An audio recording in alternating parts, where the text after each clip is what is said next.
जय श्री राम। अब सुख सोबत सोच नहीं, भीग मांगी भव खाई। सहजे गए एक काकिन के भवन, कब होंगी नारी खटाई। लखन सिया रामचंद्र की जय। अब शिव जी को कोई चिंता नहीं रही, भीख मांग कर खा लेते हैं और सुख से सोते हैं। ऐसे स्वभाव से ही अकेले रहने वाले के घर भी क्या भला कभी स्त्रियां टिक सकती हैं। आज मानो कहा हमारा, हम तुम कहो वरुणी के बेचारा। अति सुंदर सुधी सुखद सुशीला, गा वही वेद जासु जस लीला।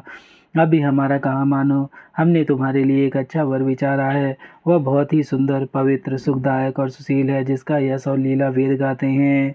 दूषण रहित सकल गुण राशि, श्रीपति पर वैकुंठ निवासी। अस बर तुम्हें मिलाओ बयानी, सुनते भी हसी कह बचन भवानी। वह दोषों से रहित, सारे सद्गुणों की राशि, लक्ष्मी का स्वामी और वैकुंठपुर का रहने वाला है। हम ऐसे वर के लाकर तुमसे मिला देंगे। यह सुनते ही पार्वती जी हंसकर बोली, सत्य कहूँ गिरि भवन तनुए, हट न छूट छूट ही बरु देहा। कनकऊ पुनि पाषाण ते होई, जरहु सजहु सहजु न परिहरि को सोई। आपने यह सत्य कहा है कि मेरा यह शरीर पर्वत से उत्पन्न हुआ है, इसलिए हट नहीं छूटेगा। शरीर भले ही छूट जाए, सोना भी पत्थर से ही उत्पन्न होता है। वह जलाए जाने पर भी अपने स्वभाव सुवर्णता को नहीं छोड़ता। नारद बचन न मैं परिहर हूँ, बसहु भवन उर्जर नहीं डरे हूँ। गुरु कह बचन प्रतीत निज न जेहि, सपन सुगम न सुख सिद्धि तेहि। अतः मैं नारद जी के वचनों को नहीं छोड़ूंगी, चाहे घर बसे या उजड़े। इससे इससे मैं नहीं डरती। जिसको गुरु के वचनों में विश्वास नहीं है, उसको सुख और सिद्धि स्वप्न में भी सुगम नहीं है। महादेव अवगुण भवन, विष्णु सकल गुण धाम। जहि कर मनोरम जाहि सन, तहि तहि सनहि काम। लखन सिया रामचंद्र की जय। माना कि महादेव जी अवगुणों के भवन है और विष्णु समस्त गुणों के धाम है, पर जिसका मन जिसमें रम गया हो, उसको तो उसी से काम है। जो तुम मिलत हूँ प्रथम मुनीसा, सुनत हूँ सीख तुम्हार सीसा। अब मैं जन्म संभुहित हारा, को गुण दोष कर बेचारा। नहीं मुनीश्वर, यदि आप पहले मिलते तो मैं आपका उपदेश सिर माथे रखकर सुनती, परंतु अब तो मैं अपना जन्म शिव जी के लिए हार चुकी हूँ, फिर गुण दोष का विचार कौन करे।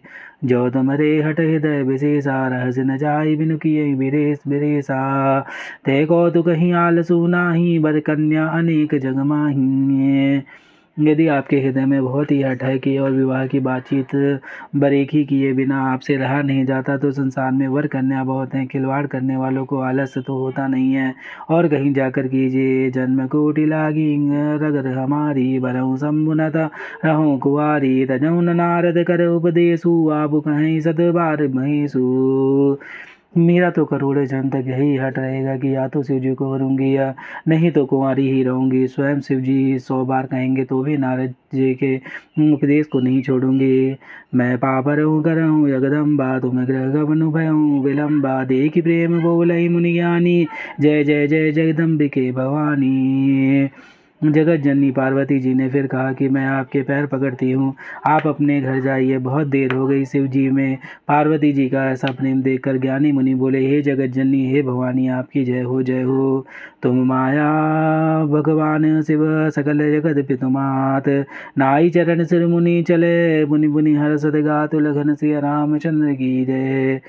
आप माया हैं और शिव जी भगवान हैं। आप दोनों समस्त जगत के माता पिता हैं।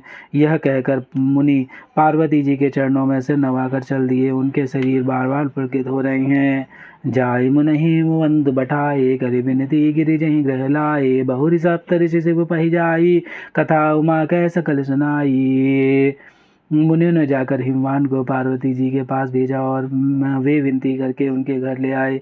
फिर सप्त ऋषियों ने शिव जी के पास जाकर उनको पार्वती जी की सारी कथा सुनाई। भय मगन शिव सुनत सनेहा, हर्ष सप्त ऋषि गवनेगे हा। मनु तेरे करी तब शंभु सुजाना, लगे करन रघुनायक ध्याना। पार्वती जी का प्रेम सुनते ही शिव जी आनंद मग्न हो गए। सब ऋषि प्रसन्न होकर अपने घर ब्रह्मलोक को चले गए। तब सुजान शिव जी मन को स्थिर करके श्री रघुनाथ जी का ध्यान करने लगे। तारक असुर भयो तेहि काला, भुज प्रताप भजते बल तेज विशाला। तेहि सब लोकपति जीते, भय देव सुख संपत्ति रीते। उसी समय तारक नाम का असुर हुआ, जिसकी भुजाओं के बल का प्रताप और तेज बहुत बड़ा था। उसने सब लोगों और लोकपालों को जीत लिया था। तब देवता सुख और संपत्ति से रहित हो गए थे।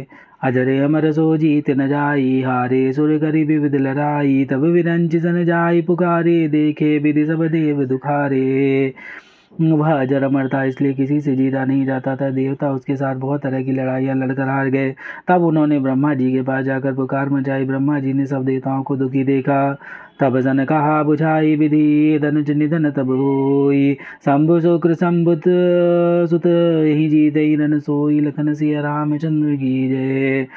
ब्रह्मा जी ने सबको समझाकर कहा, इस जाति की मृत्यु तब होगी जब शिव जी के वीर से पुत्र उत्पन्न होगा। इसको युद्ध में वही जीतेगा। मोर कहा सुनि करहु भाई, ओहि ईश्वर करहि सहाई। सती चोता जी दक्षई मगध देगा देहा, जन्मि जाई हिमाचल गेहा। मेरी बात सुनकर उपाय करो, ईश्वर सहायता करेंगे और काम हो जाएगा।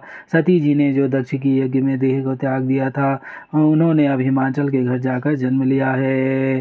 तही तब कीन शंभुपति लागी, शिव समाधि बैठई सब त्यागी। जद पियहि असमंजस बारी, तदपि बात एक सुनो हमारी।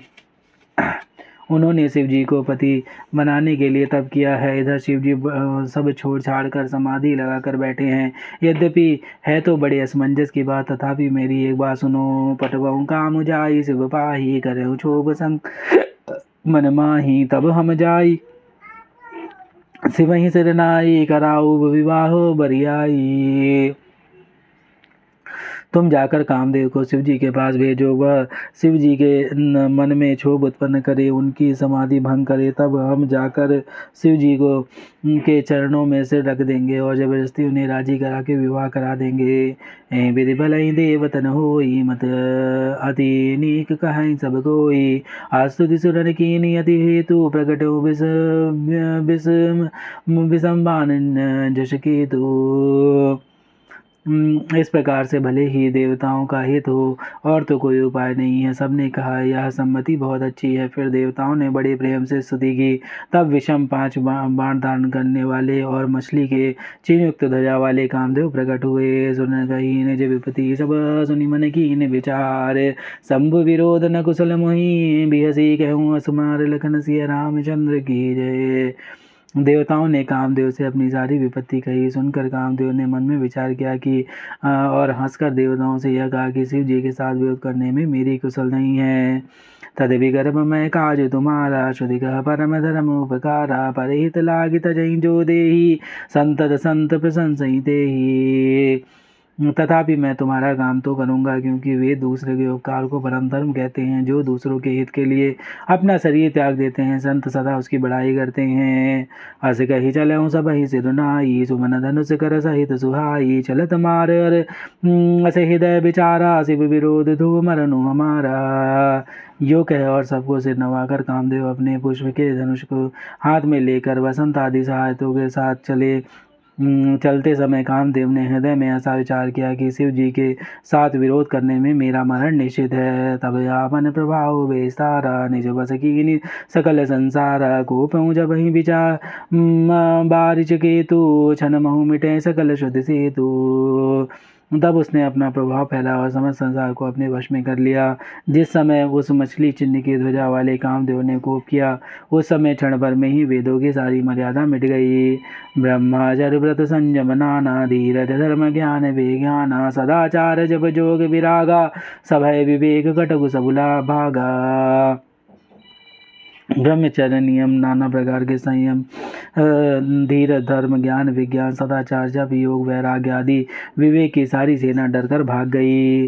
भागऊ विवेक सहाय सहित, सुसुबट संजुग मही मुरे। सदग्रंथ बरबत कंद रही, महु जाई दई अवसर दुरे। होनिहार का कर तार को, रखवार जग खरु हरु परा। दुई मात के ही रति नाथ, जही कहूँ को बिकर धनु सरु धरा। विवेक अपने सहायकों सहित भाग गया। उसके योद्धा रणभूमि में पेट दिखा गए। उस समय वे सब सद्ग्रंथ रूपी पर्वत की कंदराओं में जा छिपे, अर्थात ज्ञान, वैराग्य, संयम, नियम, सदाचारी ग्रंथों में ही लिखे रह गए। उनका आचरण छूट गया। सारे जगत में खलबली मच गई और सब कहने लगे, हे विधाता, अब क्या होने वाला है? हमें रक्षा कौन करेगा? ऐसा दो सिर वाला कौन है जिसके लिए रति के पति कामदेव ने कोप करके हाथ में धनुष बाण उठाया है? जे सजीव जग अचर चर, नादि पुरुष जस नाम, ते निज निज मर जात तजी, भय सकल बस काम, लखन सिया रामचंद्र की जय। पवन सुत हनुमान की जय। उमापति महादेव कौशल किशोर की जय। बाबा विश्वनाथ की जय। माई अन्नपूर्णा की जय। श्री कागभूषुंडी महाराज की जय। हरे हरे महादेव।